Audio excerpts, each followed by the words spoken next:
Look at those solid gains. This is an AP or an AP2 s2000.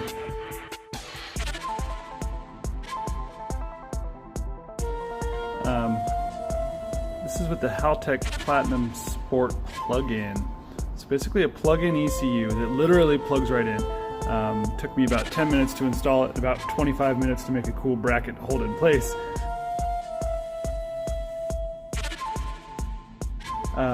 But look, custom tuned on the dyno. Stock came in, made 216.94 horse and 150.23 foot-pounds of torque. After I calibrated it, we're up about, just shy of 20 horsepower and 15 foot-pounds of torque. But look right there. Look at that gain. That's at like 5,800 RPMs. That is massive. 35 horsepower gain on an AP2 Honda S2000 with essentially just a exhaust, nothing else. That's the power of good management. A lot of people put AEMs on these, and I can tell you right now that this system was infinitely easier to install and set up and tune than the AEM plug-in plays, the version 2 or even the Infinity, which requires an adapter harness and costs twice as much. So Platinum Sport plug-in Honda S2000 AP2, look at that, just super linear power all the way out to 8,000 RPMs. This is a soft cut rev limit instead of the factory hard cut. Air fuel is much flatter than it was. It was super lean when it came in.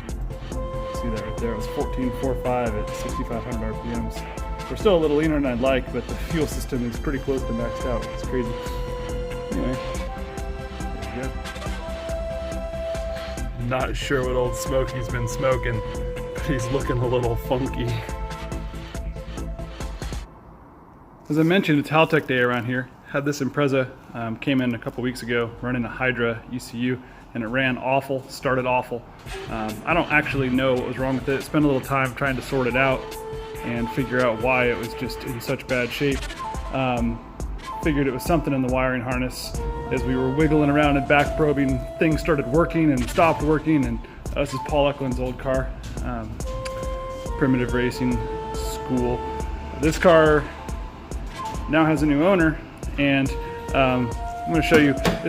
Our wiring's not all buttoned up. None of it is tucked away yet. It's all just kind of out. But we have the Haltech Elite and Haltech Wideband and pretty rudimentary but basic relay panel. This will all get bundled up when we're all done with it, and it'll look nice and clean. And then this is all the factory wiring.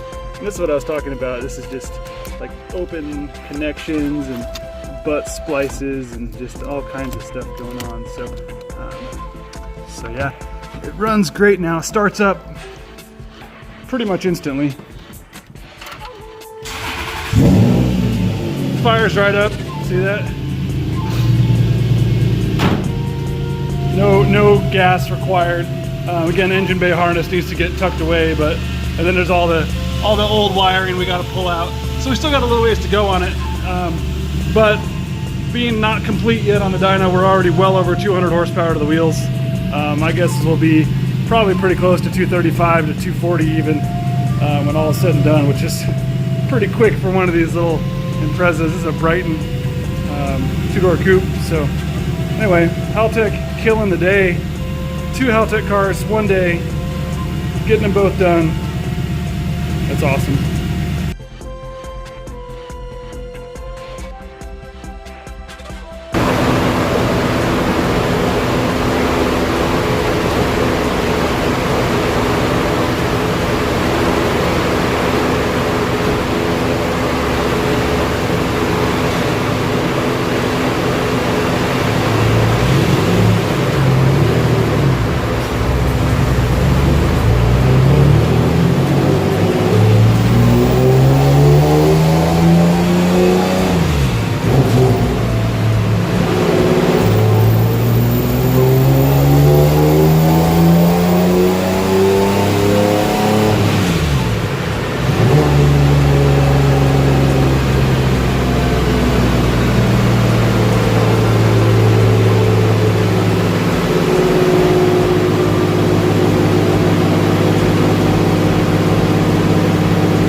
So ended up with a super healthy 250.58 horsepower and 226 foot-pounds of torque.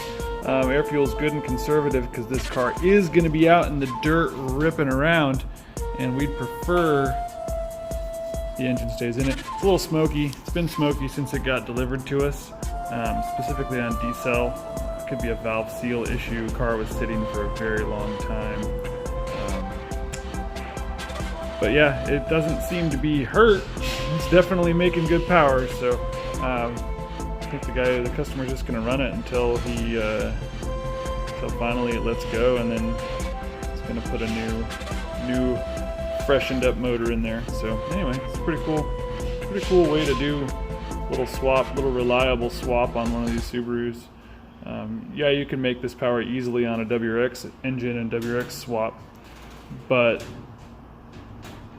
you know, when you're talking about rally stuff and reliability, being off-road, having this H6 engine is a pretty potent little tool, especially in a lightweight car.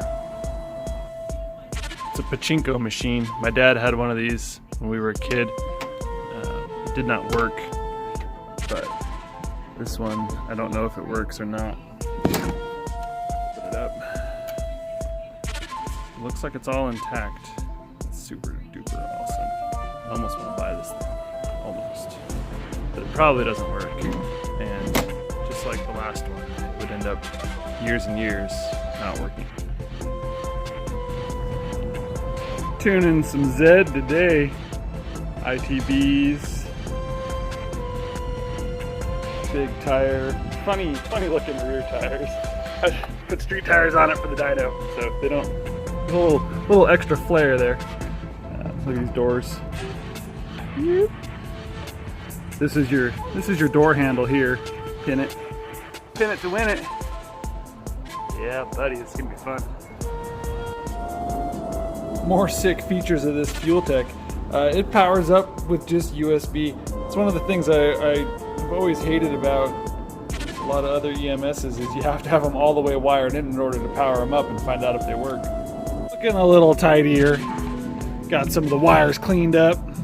It's not a $1 million loom job. It's just your basic split loom down to your plugs. But we get the job done. Took the factory harness and cut that off and everything. So looking all right. Looking tidy enough to go do some rallycross. Oh man, I wish the final color looked just like that when it's wet. That is the perfect amount of gold flake. This is just the Rust-Oleum metallic. So we got first coat, just a primer. We'll let that set up on that wheel. And this one, probably do one more coat on here. So I can get out of the sunlight. It's pretty.